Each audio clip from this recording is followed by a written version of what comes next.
rise. Court is now in session. The Honorable Shirley Matthews presiding. Good morning, you may be seated.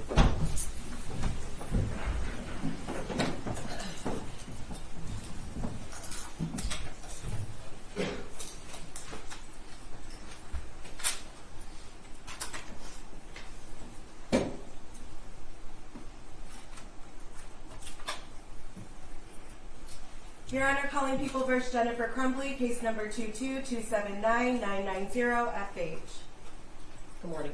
Thank you. Good morning. Mark Keith on behalf of the people. Joseph Shada on behalf of the people. Good morning, Your Honor. Michael Desi, P64530, appearing on behalf of defendant Jennifer Crumbley, who sits at counsel table to my left. Also, Your Honor, by way of introductions, I have 3 law students from the University of Detroit Mercy School of Law who have been assisting me as interns, and I'd like to introduce them. Jackson Moore, who will be assisting at counsel table with the court's permission. Sure. So I should direct all my questions to him. Please do. Please. I asked him if he wanted to take it this morning, and he said yes. Good. So Jackson Moore will be assisting, and then of course Paul Brochet, who's also going to be assisting me. Good morning, Judge. Good to see you. And then I also have my law student Nick Priolo, who's also here from the University of Detroit Mercy School of Law, and then my paralegal Beth Bentley. Thank you, Your Honor. Good morning. Today is the date time set for defendant Jennifer Crumbley's motion for a judgment of acquittal or, in the alternative, a new trial. As you're well aware, I have read everything frontwards and backwards and all the cases that you cited. I've read the motion filed by the defense as well as the response by the prosecutor. The court also allowed for the defense to file a reply. The reply of the defense is partially responsive to the response that was filed by the prosecutor, but also contains allegations not supported by the original motion filed by the defense.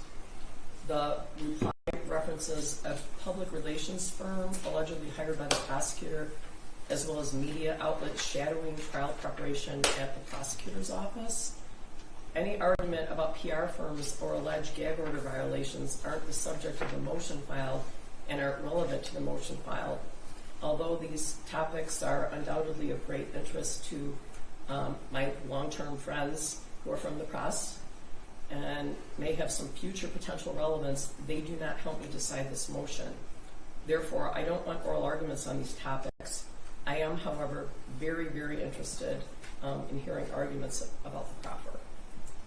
All right, Mr. Desi? Sure. Thank you, Your Honor. Your Honor, if I may, just before we get into the housekeeping matter, I would ask that if the court, with the court's indulgence, Mrs. Crumbley has a very serious medical condition, a substantial hernia that is quite large. It's hanging from her stomach. And I would ask, with the court's permission, that if the belly chains could be removed from her, because those are putting a lot of pressure on her midsection where that hernia is, and you can see it visibly from her body. I don't have an issue with that. Several issues with regard to Mrs. Crumbley were raised with the court last night, and we have to take care of those with the jail. In addition, the deputies approached me this morning. I've been in the courthouse 33 years, and none of these deputies tell me how to try a case, and I also don't tell them how to keep me safe. So I would ask if it's possible to make Mrs. Crumbley as comfortable as possible, and as well allow her to participate in her hearing today. I don't really know what that involves. I don't think anyone thinks Ms. Crumbley's going to make a run for it or anything like that. But I have to defer to the deputies. Can her belly chains come off? Your Honor, I did speak with our jail director. I can't confirm nor deny whether their medical condition exists, nor can she. However, I will allow her belly chains to be removed for the sake that she does have a medical condition. However, the leg shackles will remain secure. Thank you, Captain. Thank you so much. All right, we're going to ask them to do that.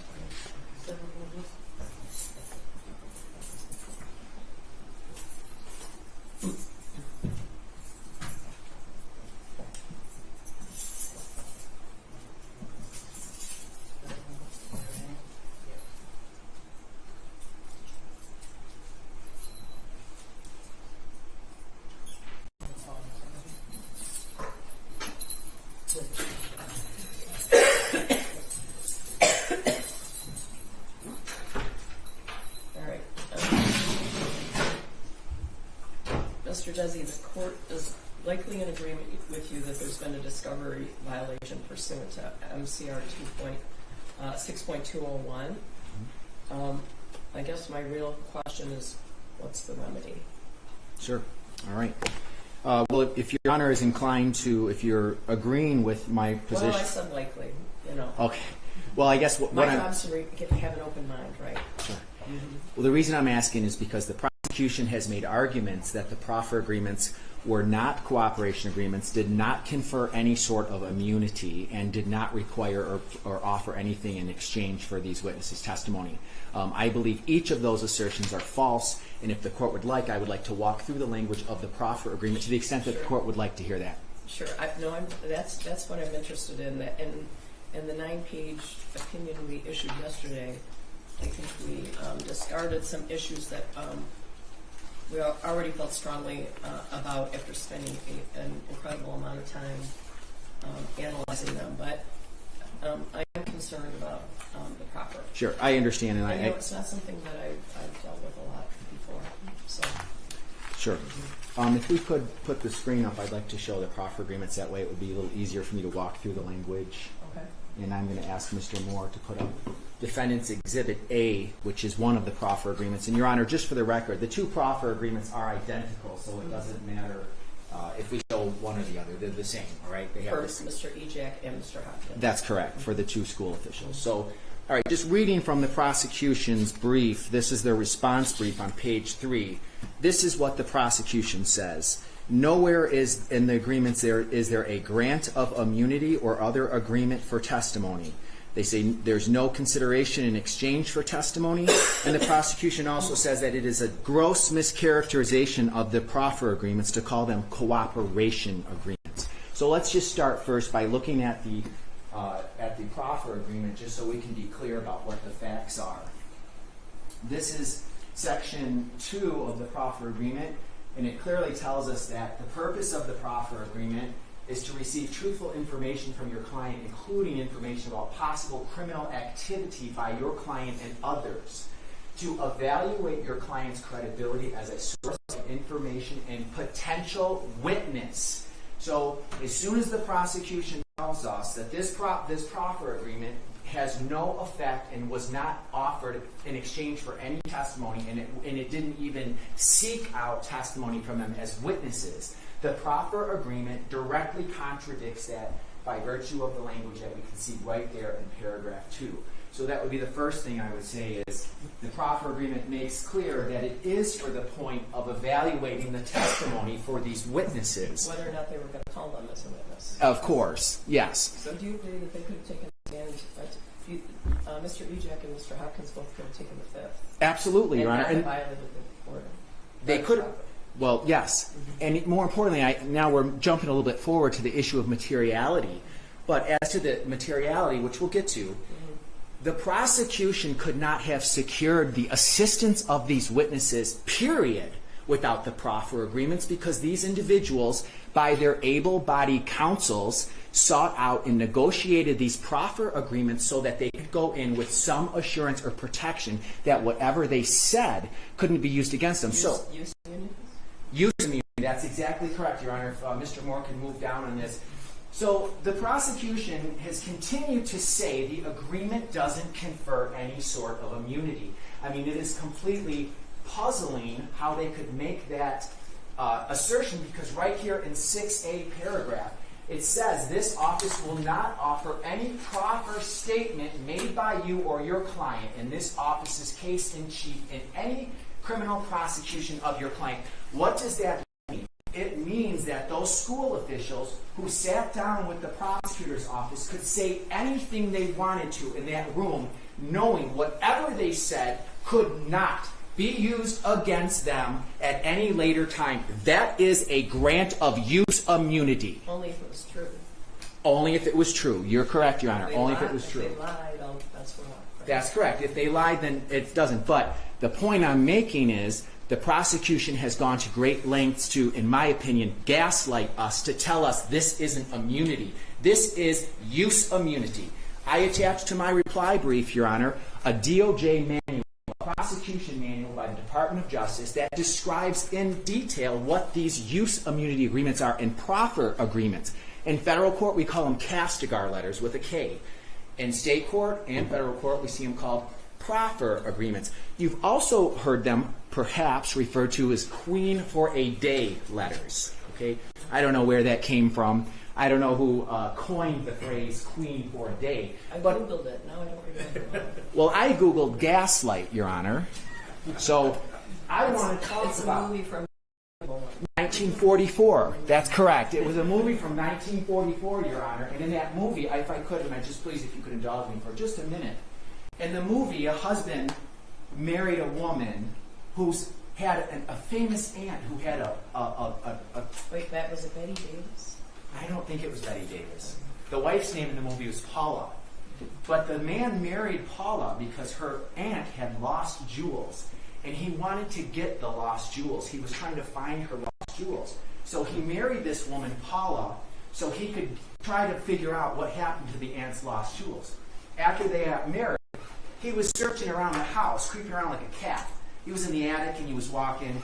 And the wife said, "I'm hearing footsteps." He said, No, you don't hear anything, honey. You're making it up. Because he wanted to tell her, to convince her she was crazy and needed to be institutionalized. And then he dimmed the gas lights. He was dimming the gas lights and flickering the gas lights. And she said, "Honey, the lights, something's wrong with the lights." And he said, No, it's in your head. The point is, now the term gaslight, I don't think we heard it before about 3 years ago, like 2 years ago. We hear it all the time now. So I did take the time to figure out what it meant. But it essentially stands for the idea that when someone's trying to tell you not to believe something that your eyes can see, they're gaslighting you. And that's what the prosecution is doing in this case by telling us that this agreement does not provide for use immunity. So why is it so important? Why do we care if this provides for immunity or not? Because MCR 6.201, if Mr. Moore could bring that up for a second. MCR 6.201, which is our discovery rule, which is the embodiment of the constitutional due process principles of both the Supreme Court's decision in Brady versus Maryland and Giglio. Those cases have decided that the prosecution has to turn over favorable evidence. So what happened? Perhaps the Michigan Supreme Court adopted this rule, MCR 6.201, that says upon request, the prosecuting attorney must provide each defendant, and then 5, any plea agreement, grant of immunity, or other agreement. So, why is this important? Because we have now established that the proffer agreement, if you could go back to that, please. The proffer agreement provides for limited use immunity. So, it is I don't even want to say it's my position.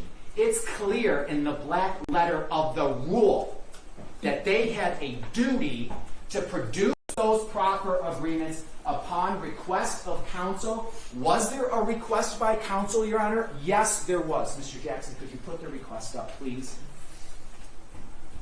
They don't dispute there was a discovery request. They don't dispute that. Well, I just want to make clear for the record how we link together the proffer agreement to use immunity to MCR 6.201 B5.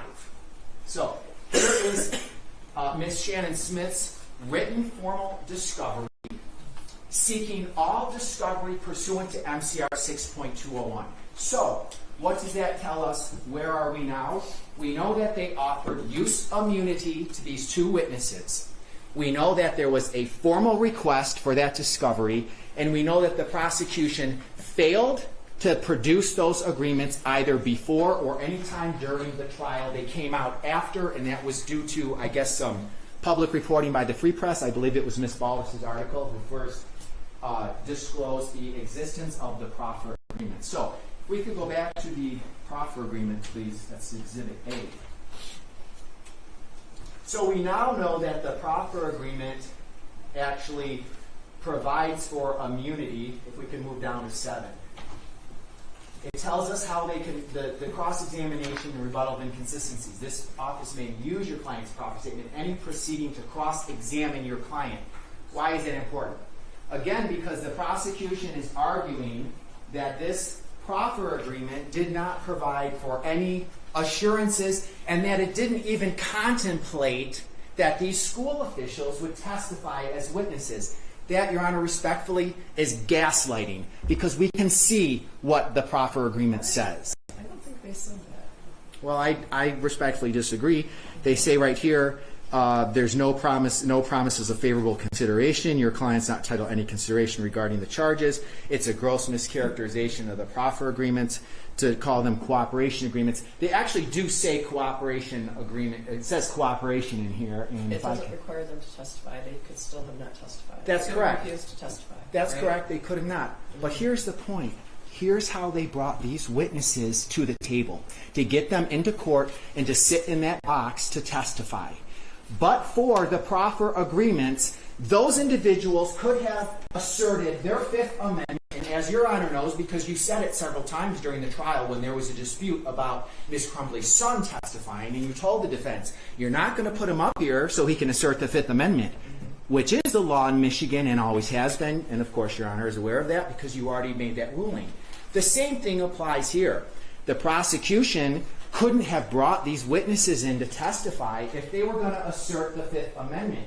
And they had every right to do so, especially considering the overt interest of their deficiencies and failures, and whether those deficiencies and failures rose to the level of criminal liability. So if they would have asserted the You mean the of Ejek and Hopkins? Yes. If they would have asserted the Fifth Amendment, Your Honor, they wouldn't even have been here. Right. Okay?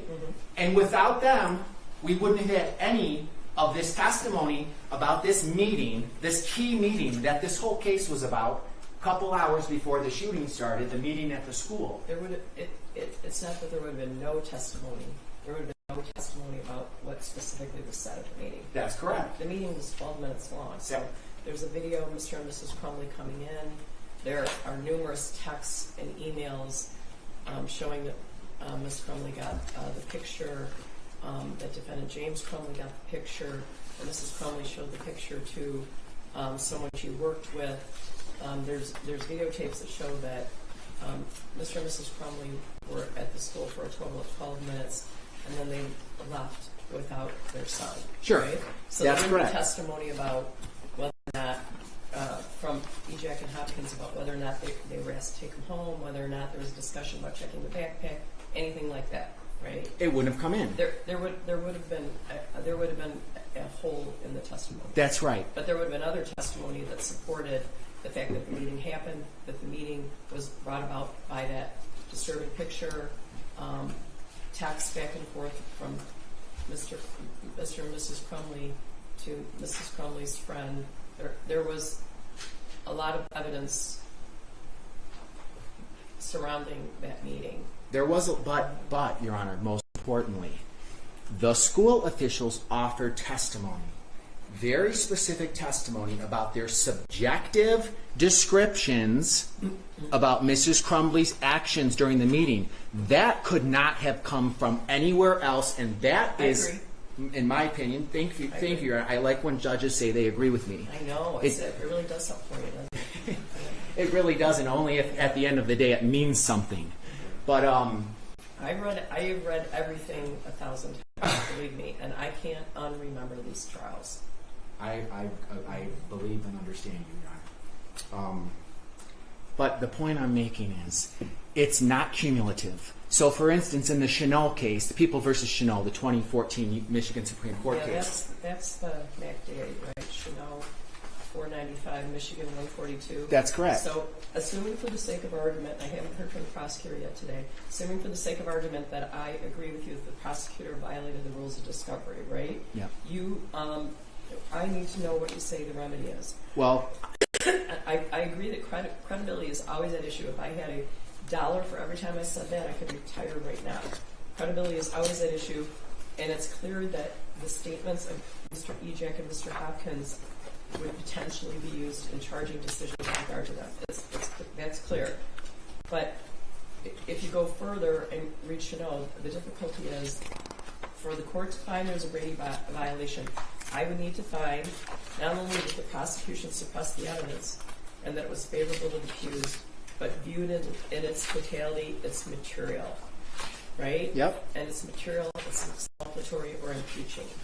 That's correct. So that's correct. I agree with that. But in the Cheneau case, let's just be clear about why the Cheneau case is not a good template to decide this issue. In Cheneau, the Michigan Supreme Court said that there was a suppression, there was a violation, but that it wasn't material. Why was it not material in Cheneau? Because that witness did not have any sort of cooperation or immunity agreement, and so that witness, there was no basis to attack that witness for bias or motive for what she was saying. I see you want to ask me a question. Well, if you knew how many times I read this, it would. Okay, so. And it was also cumulative in Cheneau, and it's not cumulative here because they couldn't get those subjective descriptions from anywhere else except these two school officials. Okay, but what part? What would be missing? That she came to the school and she left without Hopkins, Yeah. Mr. Hopkins, and Mr. Ejek. You still have. She came to the school. She left Yeah. the school. So She wasn't with her son. Obviously, no one searched the backpack. Everyone was very disturbed by that picture. yeah, And minutes later, right? yeah. So here's why it's And material. minutes later, when the shooting starts, Well, hours. 2 hours, Yeah. she doesn't think to herself, "Oh, I'm so worried about the safety of my son." That's not what she thinks. Well, we don't know. That's what. She says, "Ethan, don't do it." Well, that's after the fact. But I want to back up to the meeting because you asked me why is that testimony so important and material. It's not just the time people arrived and that they left. Here's what they said. Okay, this is Mr. Ejak testifying that he had an expectation that they would be leaving from the meeting with their son. He said, "It seems a little odd based on my experiences." So they were trying to lay a predicate that would satisfy the gross negligence standard that didn't come from anywhere else in the trial, because that meeting is where the prosecutors say Mrs. Crumbley should have done something or taken her son. Okay, but how is the testimony? There's a difference between the credibility of the witness. I agree with you that the credibility of the witness is always an issue. And, so there would have been robust cross-examination by Ms. Smith, right? Mm-hmm. But the problem is the defense could attack the credibility of Mr. Hopkins and Mr. Ejek based on the proffer and the fact that they knew the proffers would be used in a charging decision, right? But the prosecutor says the problem with that is that the testimony of Mr. Hopkins and Mr. Ejek about the 12 minutes your client was at the school is consistent with what your client said happened in the meeting and still would have been even after robust cross-examination. In other words, that the jury didn't have to believe Mr. Hopkins or Mr. Ejek over your client to convict her. They could believe all three as well as the rest of the evidence and still convict. I disagree with that, Your Honor, because the prosecution is essentially trying to put us in the box that says the only way we could have impeached those witnesses was with a prior inconsistent statement from the proffer. That's not my argument. That's not my position. No, I get it. No, it's not a prior inconsistent statement. I don't. It's you went and talked to the prosecutor's office and you knew whatever you said could be potentially used in a charging decision, right? Yes. Yeah, I get it. Oh, right. Yeah. But it affected their credibility as to these subjective descriptions about, well, it was odd to me. She was in a hurry. She just wanted to leave. She said she had to go to work. Those are all She subjective. testified, she said, are we done here?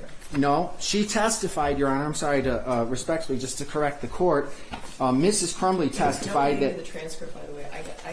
Yeah. I got this doorstop, but this is the guidepost report. Yeah, I know. I'm sorry. I gave you so much papers. Mrs. Crumbley testified, page 223 of her testimony. She was asked, "Did you mean to be abrupt about ending the meeting?" "I didn't think I was abrupt. Did you think you ended the meeting?" "I think it just automatically ended." So this is the dispute between those witnesses and Mrs. Crumbley. She couldn't refute. That's not your brief. Your brief doesn't say It's right here.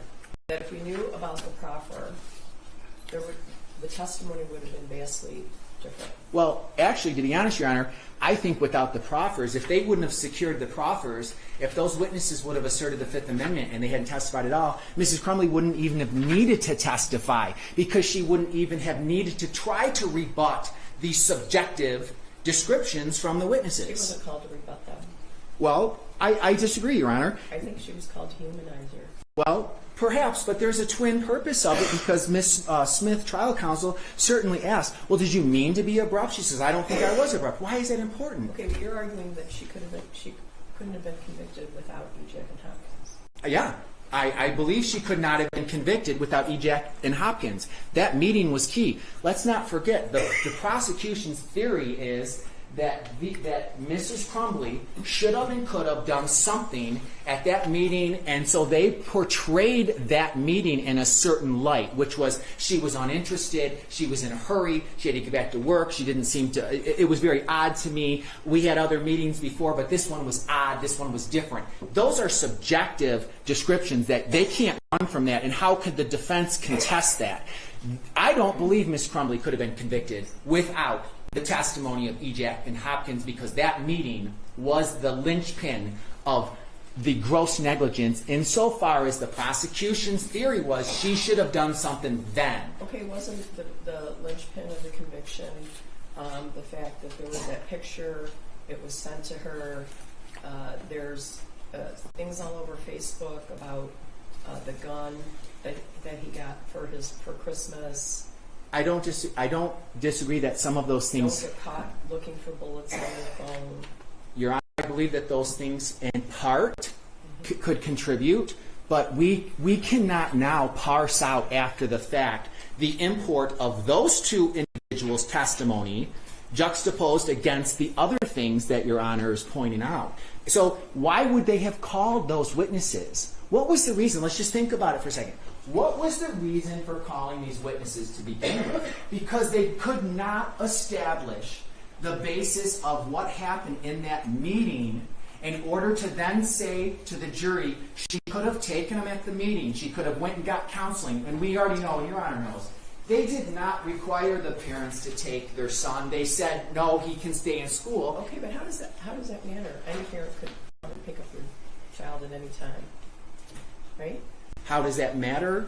Well, because no, you're because ultimately the jury was being asked to decide. Do you think? taking him home regardless. Sure, she could have, but they told her she didn't have to, and that there was the plan that he should be around his peers. So they made it optional. But this is where they tried to sway their testimony to help the prosecution, where they say, well, but we thought they would take him. Okay, so you either thought you would take him or you were going to require them to take him. Which one is it?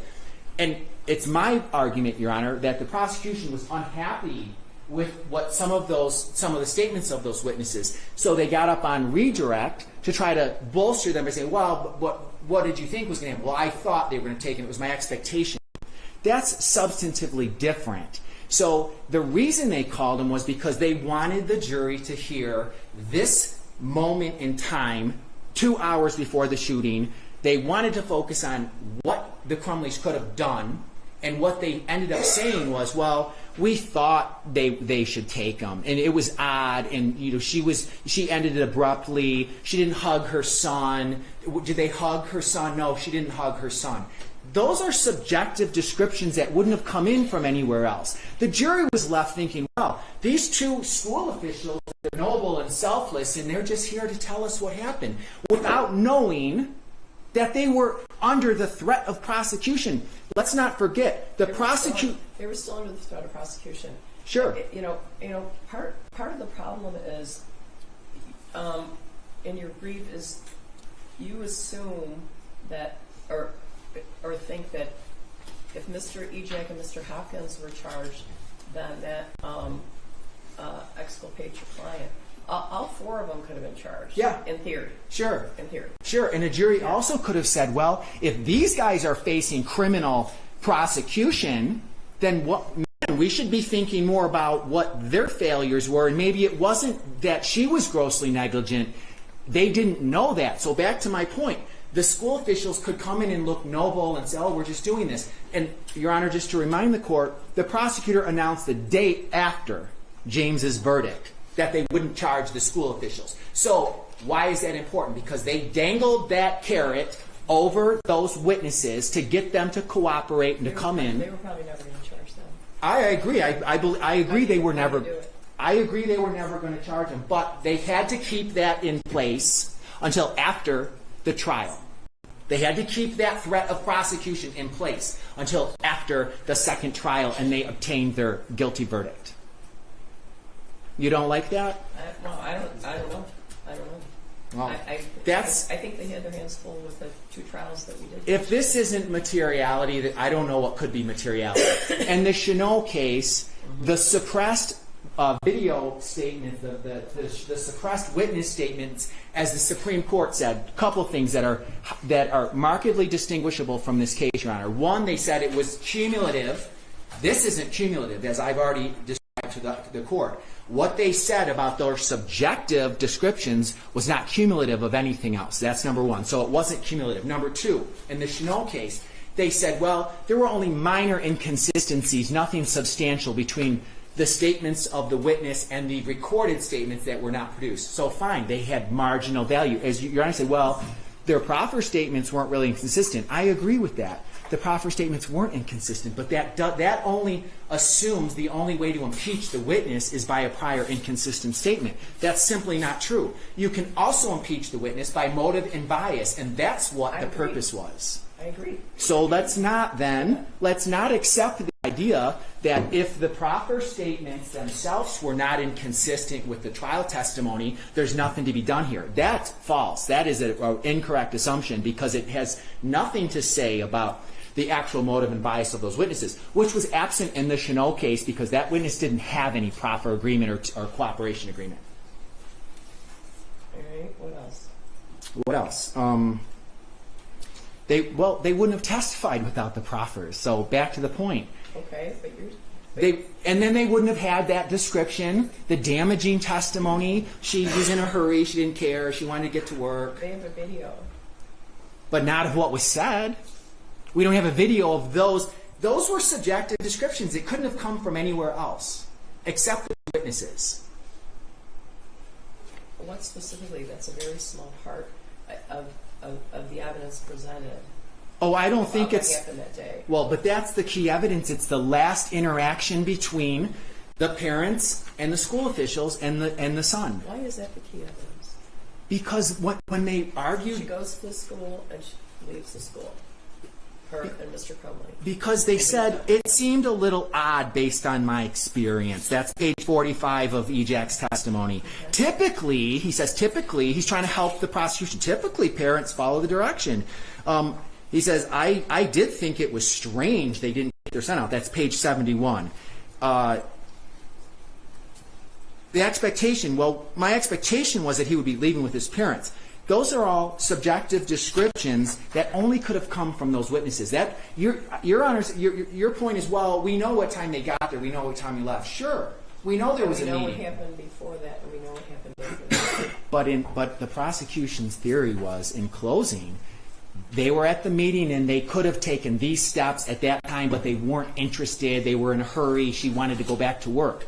Okay, but so they don't need EJAC and Hopkins for that. I think they do. Because, well, how could they make that argument and say she was in a hurry, she wanted to go back to work, without their testimony? Well, she obviously did not tell them that they gave him a gun for Christmas, and that it was all over Facebook, and that she had heard about the bullets the day before, and that there was that horrendous picture, right? That picture that should be disturbing to any parent that was sent to her. She was so disturbed by it, she showed it to someone she worked with, right?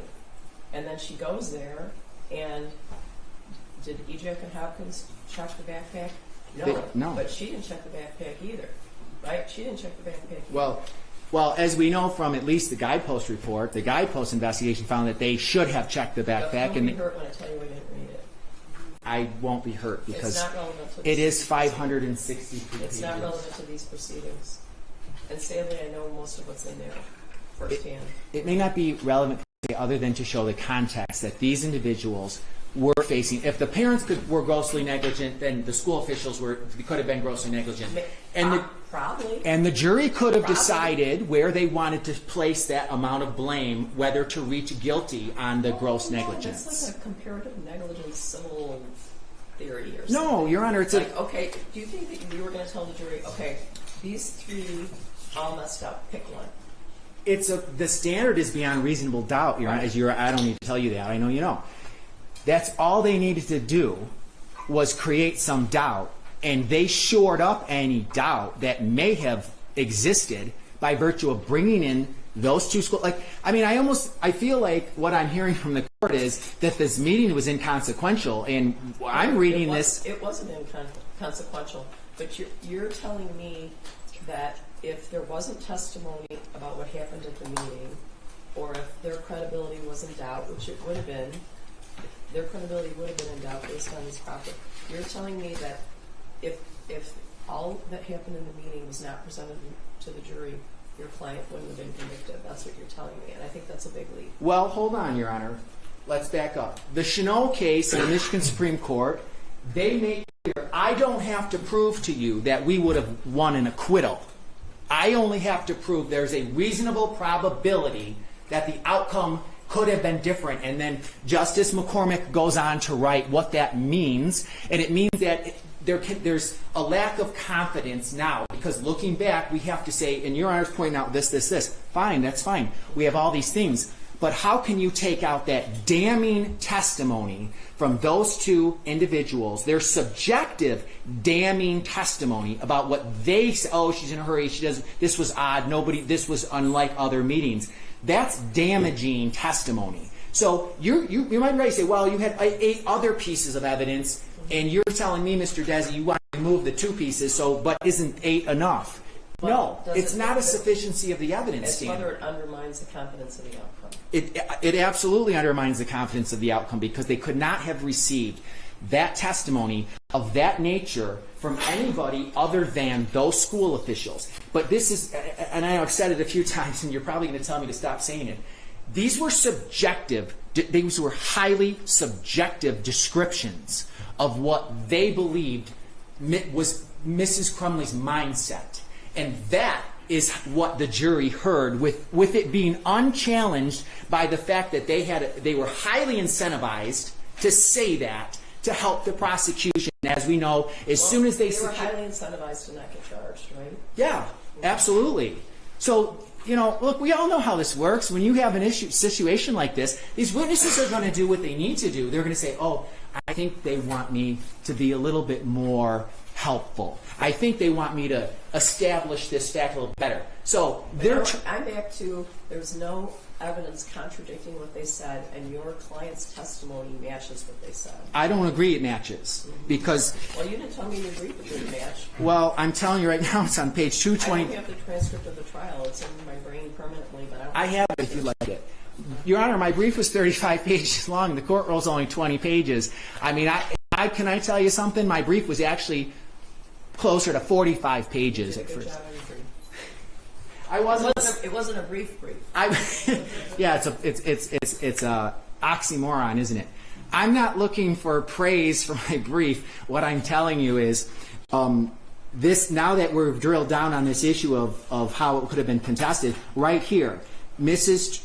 Crumbley's testimony on page 223, she disputes in principle and in character the testimony that she ended the meeting abruptly. Well, that's important. The jury says, oh, she didn't care. She just wanted to get out of there. She was in a hurry. That's damaging testimony. And if they didn't have any of that testimony from that meeting, then we're left with, he saw something 8 months earlier, and Mrs. Crumbley explained that and said, look, we tell jokes and stuff about this and ghosts. So the jury could have said, yeah, we believe that part, but now that we understand that these school officials are under the threat of prosecution, we're thinking very seriously about whether to accept their subjective descriptions about what occurred. It's that simple. I mean, this is materiality. If ever there was materiality, this is it. The Cheneau case isn't even come close to the facts in this case, because it was minor inconsistencies, it was cumulative, and there was no agreement by which to challenge the witness as being biased or having a motive. There's other cases that say similar, right? There's other cases that say similar about materiality. Oh, sure. I mean, there's more cases than we probably even need on the law books about materiality, Your Honor. Yeah. Right? If you want, we'll file all of them. I wrote them all. Well, then you've done more reading than me. because I can't say that I've read them all. You asked me when we started about the remedy. Is there a remedy if it's not a Brady violation? Well, just before we get to that, if I could, please. I would ask the court to consider People versus Mumford. This is on page 9 of my motion, Court of Appeals case from 1990. It is axiomatic that the credibility of a witness is an issue of the utmost importance. It is also axiomatic that evidence of a witness's bias or interest in a case is highly relevant to his credibility. I agree with that. And that's the controlling standard. So it is impossible to say that these two witnesses' subjective descriptions were cumulative. It's not cumulative. It didn't come from anywhere else. So I would ask the court to view that testimony and what happened through the lens of what the Court of Appeals said in the Mumford case, number one. But back to your question now about the remedy. The remedy I'm asking for, Your Honor, is an acquittal. And I have a case cited in my brief. That's the Causey case. It is an unpublished decision from the Michigan Court of Appeals. Do you really think I'm going to do that? No.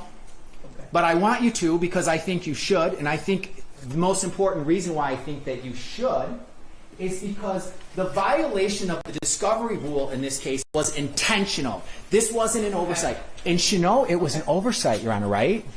You agree? There's other cases. There's a case that talks about a constitutional violation should be viewed by the quality of the evidence, not by something about the character of the prosecutor. Well, you did say you've read more cases than me, so maybe that's why I didn't read. But can I just make a point about this my request for the dismissal? The remedies generally under Brady generally is a new trial. But in Michigan we have the specific rule MCR 6.201, which also provides that the court can take any action just to correct. Oh, I found it. Yeah. If the suppression of evidence results in constitutional error, it's because of the character of the evidence, not the character of the prosecutor. Oh, I'm not. I haven't said anything. You've told me I can't talk about the character of the prosecutor. I haven't talked anything about the character of the prosecutor. You said they intentionally violated the discovery rule. That's what I'm. But this is why I was making the distinction between MCR 6.201 and the federal cases about Brady, because in Michigan. So, Your Honor, Brady and Giglio set the floor as to what the constitutional floor of rights is. Okay. Brady was decided in 1963, and it has been the law in the land since that date that the prosecution has to turn over favorable evidence. Michigan can decide that they want to offer greater protections than what Brady offers. So that's why they get rid of Lester. Huh? That's right. That's exactly right. That's why they get rid of Lester. Your Honor, it's almost so much fun that we're debating these cases. I don't think so. You don't? Okay. That's why they overruled Lester. The point is the Michigan courts can always decide to offer greater protections than those offered under the federal case law for Brady and Giglio, which I believe that was what you were reading from. Isn't it? I think it is from Giglio. Ah, see? So that proves my point, Judge. You're reading from the it's from Cheneau. Oh, shoot. Well, either way, we're back to... I'm not challenging the character of the prosecutor as much as I'm trying to explain that this was intentional and it wasn't an oversight. In Cheneau, the detective was on the stand and he said, oh, wait, the defense doesn't have these videos? I thought they had the videos. So that was an unintentional or inadvertent suppression. Okay, but what case says that? What case is what? I've had plenty of cases, actually in the past year, 2 different cases, where the prosecutor inadvertently did not provide some evidence. One was ballistics. Guess what? Brady violation. It's over. There isn't a case that says intentional or unintentional, right? If there is, I'd like to know what it is. Okay, but in Michigan, in the Causey case that you don't like. I don't like it. Why? Well, you said you don't think I'm going to do that, do you? In Causey, they said that you could do it. In Causey, they said that dismissal is an available remedy. Oh, you said acquittal. I mean, I guess it's the same. I think it's the same. So in Causey, the court said that if you're going to consider it, if you're going to consider a dismissal, we have to consider certain factors, and these are listed on page 5 of my brief. That is not brief, as you've indicated. And starting with People versus Al Hiswani, I won't go through these, but there's a number of factors that the court has to consider whether it wants to grant as to the appropriate remedy. If Your Honor doesn't accept the notion that a dismissal... It's unpublished, right? Yeah, it's unpublished. And non-binding.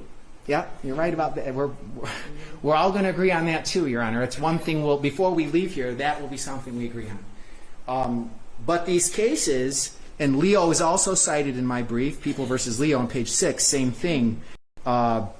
These cases make clear, People versus Clark also, these cases make clear that the court should balance a number of factors when determining what the appropriate remedy is for a discovery violation. And Causey makes clear that the court can do so independent of whether it finds a Brady violation.